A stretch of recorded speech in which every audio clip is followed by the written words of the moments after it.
자, 오늘 새벽에 우리에게 주시는 하나님의 말씀을 받겠습니다. 오늘은 잠언 24장 17절에서 20절까지 한 절씩 말씀을 교독하여 읽겠습니다. 17절입니다. 내 원수가 넘어질 때 즐거워하지 말며 그가 엎드러질 때 마음에 기뻐하지 말라. 여호와께서 이것을 보시고 기뻐하지 아니하사 그의 진노를 그에게서 옮기실까 두려우니라. 19절 너는 행악자들로 말미암아 분을 품지 말며 악인의 형통함을 부러워하지 말라. 대저 행악자는 장래가 없겠고 악인의 등불은 꺼지리라. 아멘. 하나님 말씀입니다.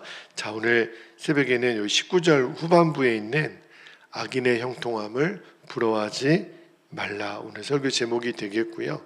오늘 두 가지 주제를 나눌 텐데 둘 다 우리 주변에 있는 악인들, 악한 사람들을 대할 때 어떻게 대해야 될까?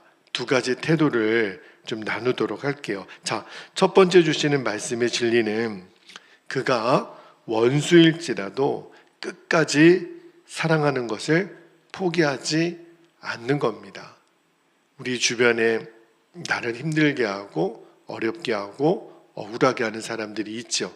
자, 그 악한 사람이 있을 때 첫 번째는 그 사람을 끝까지 사랑하는 것을 결단하는 건데, 자, 17절 말씀을 다시 한번 볼게요. 17절에 보니까 너의 원수가 넘어질 때 즐거워하지 말며 그가 엎드러질 때 마음에 기뻐하지 말라. 이렇게 말씀하시는데 이런 거예요. 나를 힘들게 하고 박해하고 또는 나를 어렵게 했던 누군가가 있을 때 그 사람이 굉장히 어려운 일을 당했을 때, 여기 보니까 넘어졌을 때, 엎드려졌을 때, 그러니까 망한 거죠. 그때 절대 통쾌한 마음으로 박수치지 말라는 거예요. 근데 우리가 이 말씀을 읽다가 이런 궁금함이 들 수도 있을 거예요. 왜냐하면 성경에 원수들이 어떤 심판을 받아서 멸망했을 때, 예를 들어 볼게요. 예를 들어 그 출애굽 당시에 애굽의 군사들이 홍해에 빠져 죽을 때 말입니다. 건너편에서 이스라엘 백성들이 춤추며 기뻐했던 일을 우리가 보잖아요. 출애굽기 15장에 그때는 찬양을 불렀어요. 악인들의 심판을 보고. 또 하나 가나안 족속과 싸워서 이겼을 때 그 사사기 5장에 보면 드보라와 바락이 승전가를 이렇게 부르는 장면이 나와요. 그리고 여러분 요한계시록에도 19장에 보면 세상 바벨론이 무너졌을 때 말입니다. 천상에는 큰 기쁨과 찬송이 있었다고 기록하고 있어요. 그러면 이게 좀 모순이 아닙니까? 오늘 밤 본문에는 원수가 넘어졌을 때 즐거워하지 말고 마음에 기뻐하지 말라 그랬는데, 아니 어떤 때는 이렇게 원수가 심판받았을 때 막 공개적으로 찬송하고 이런 거는 뭡니까? 이런 이제 여러분 의문이 있을 수 있는데 혼동하지 말 것은 이런 겁니다. 이러한 찬양은요 공동체적 차원에서 아까 제가 말씀드렸던 애굽에 있어나 가나안 전쟁에 있어서나 요한계시록에서 말하는 어떤 공동체적 차원에서요 이 악한 세력, 사단의 세력이 멸망하고 하나님의 공의가 성취되는 그것을 기뻐하는 찬양이지, 하나님은 어떤 개개인의, 그러니까 여러분 우리 구약에서 하나님의 가나안을 진멸할 때 보면 다 죽이지 않습니까? 어떤 때는 와 하나님 굉장히 무섭고 잔인하시다, 어떻게 그렇게 사람을 다 죽일 수 있을까? 그때도 동일합니다. 그때도 하나님은 이 공동체적인 하나님의 심판의 대상을 진멸하시는 그런 차원이지 개개인의 어떤 개개인을 향하여 어떤 미움이나 적개심이나 증오의 감정을 갖고 있는 게 아니라는 거예요. 오늘 말씀을 그런 차원에서 이해를 해야 됩니다. 왜 그러냐면 출애굽 당시에도 하나님은 바로에게 10가지 재앙을 행하셨다는 것은 굳이 여러분 하나님에게 10가지 재앙이 필요하겠습니까? 한 번에 그냥 애굽을 끝장내실 수 있는 분이에요. 왜 10가지 재앙을 하셨을까요? 회개의 기회를 주신 거예요. 그리고 신명기에도 보면 하나님은 전쟁을 하기 전에 그 평화를 선포하라는 이 말씀을 계속 율법에 기록하고 있어요. 그러니까 하나님은 사실은 사랑과 긍휼의 하나님이시잖아요. 그러니까 모든 사람에게 이 회개와 구원의 기회를 주세요. 그러니까 이 마음은 하나님이 하나님의 백성들에게도 갖기를 원하시는 거예요. 그래서 여러분 기억하시죠?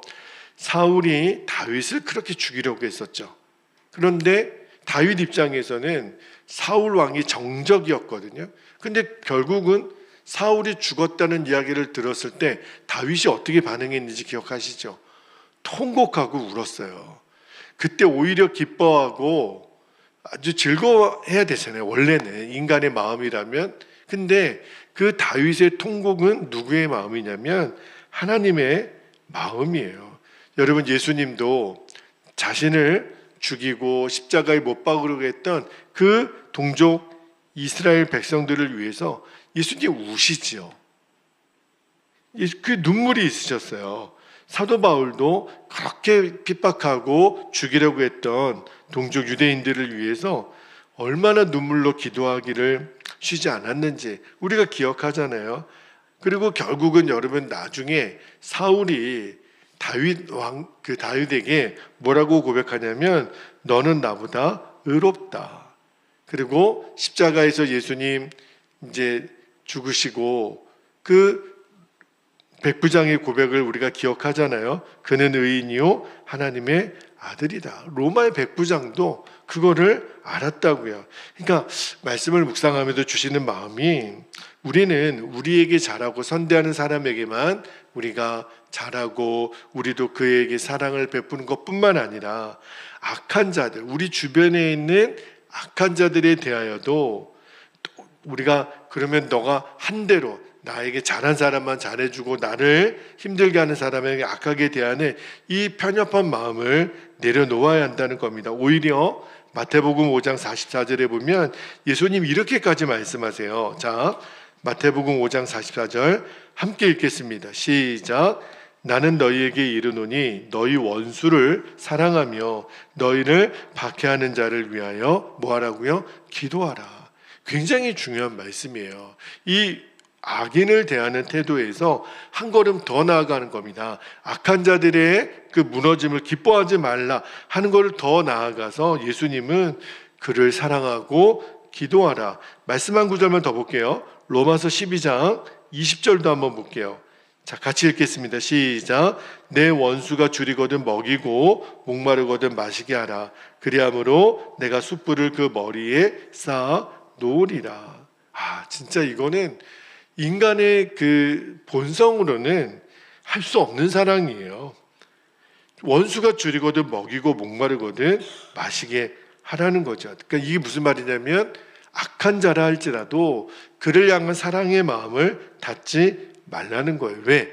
하나님이 그렇게 마음을 갖고 계시니까. 그러니까 너희가 내가 완전한 것처럼 너희도 완전하라. 이 말은 이 마음을 품으라는 거예요. 그것이 악인을 이기는 방법이고 하나님의 영광을 드러내는 방법이니까. 그 일을 위해서 예수님이 이 땅에 오신 날이 바로 성탄입니다. 자, 두 번째 주시는 말씀의 진리도 똑같아요. 이번에는 두 번째로 악인을 대하는 태도 두 번째입니다.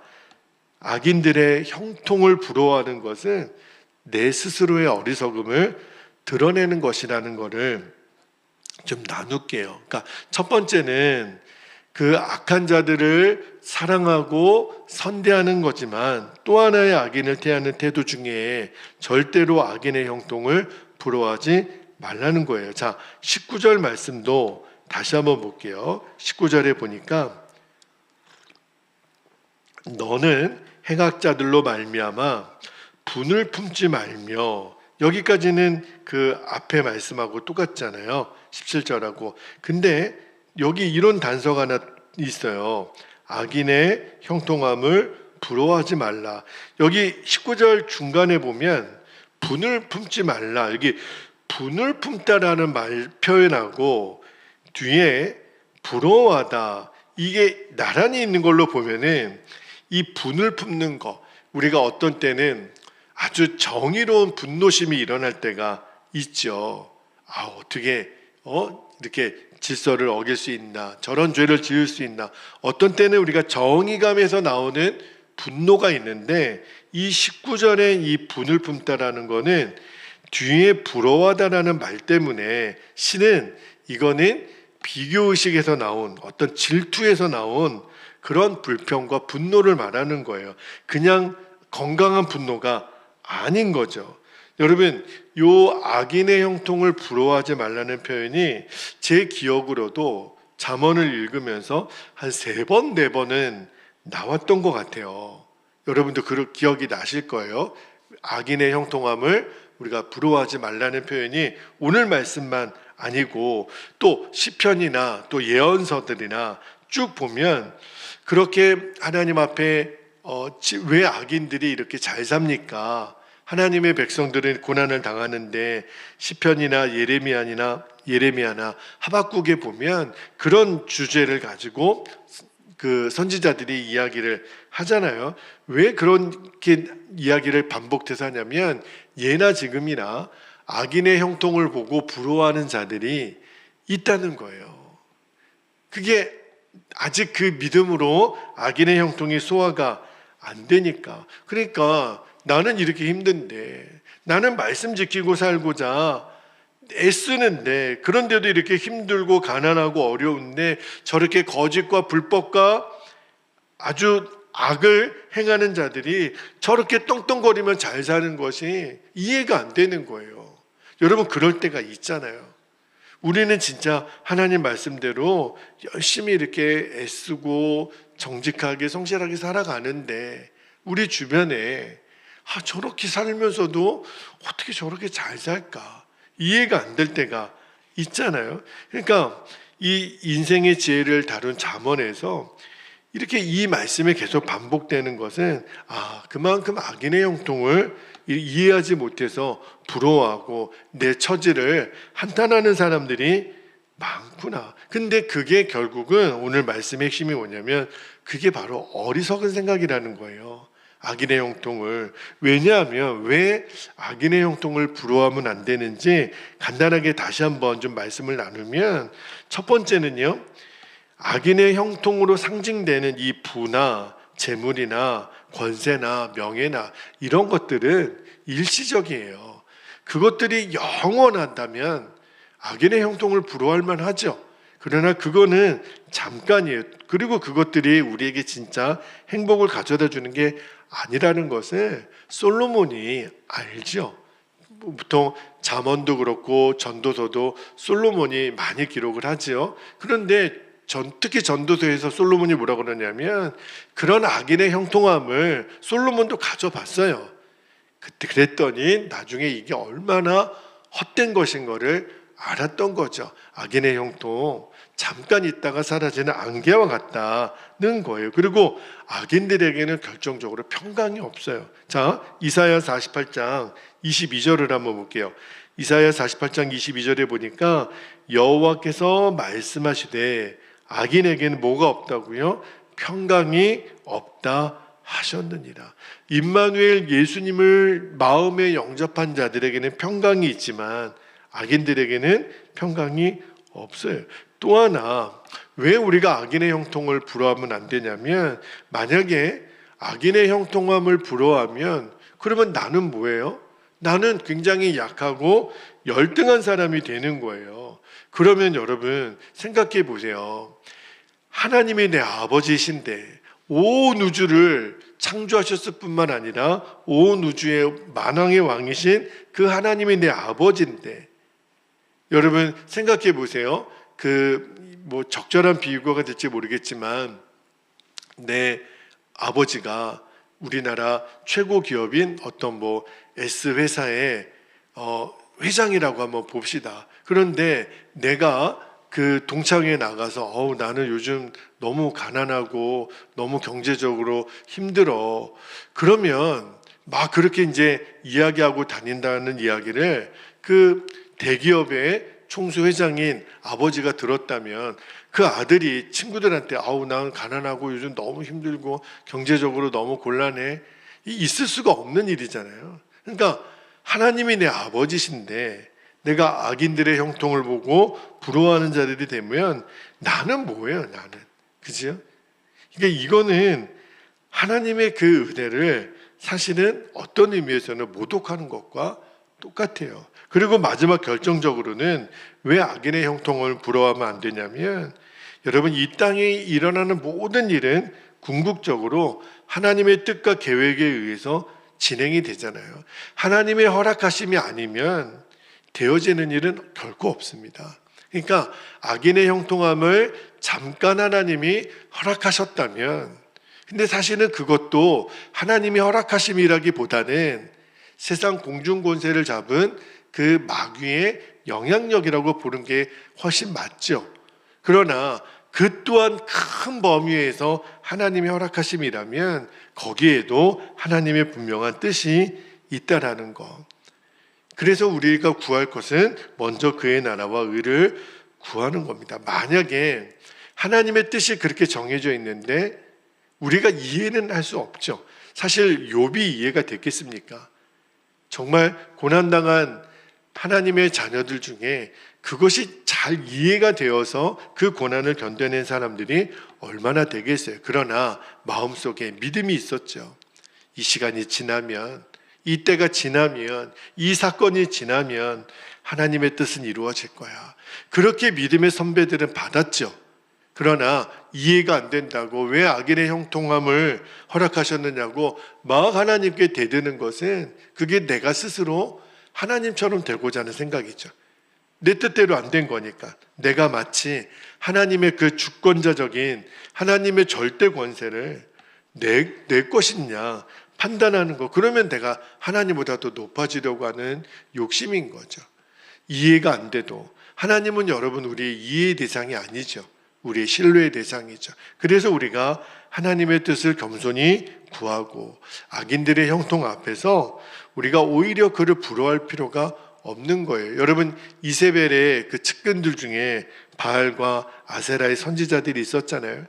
그들이 결국은 850명이 별짓을 다 해도 결국 그들은 심판 자리에 떨어지잖아요.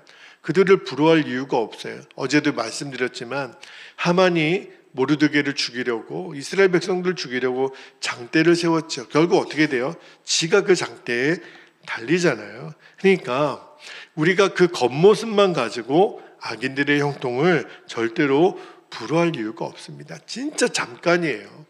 썩어 없어질 것들, 그죠? 이 땅의 것들 때문에 하늘의 영광을 포기할 그런 이유가 없는 거죠. 오히려 그렇다면 그 사람이야말로 어리석을 수 있다라는 것을 오늘 잠언 19절이 특별히 우리에게 말씀하고 있다고 싶습니다. 그래서 오늘도 우리의 눈을 정말 주님을 바라보는 눈으로 고정시키게 되기를, 그 주님이 우리 안에 오신 성탄의 절기를 주님이 주셨잖아요. 오늘 그 임마누엘의 믿음으로 오늘도 넉넉히 승리하는 하루가 되시기를 주님의 이름으로 축복합니다.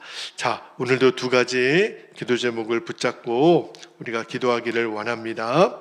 첫 번째는 우리가 악한 자들을 대하는 두 가지 태도의 첫 번째는 원수 같은 사람일지라도 끝까지 사랑하기를 포기하지 않는 겁니다. 그들을 주님처럼 긍휼의 마음으로 품게 하옵소서. 또 하나, 두 번째는 악인의 형통을 절대 부러워하지 말라는 거예요.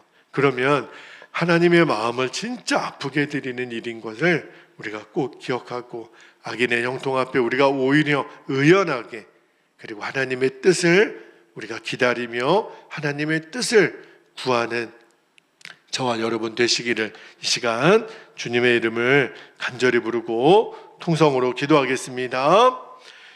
주여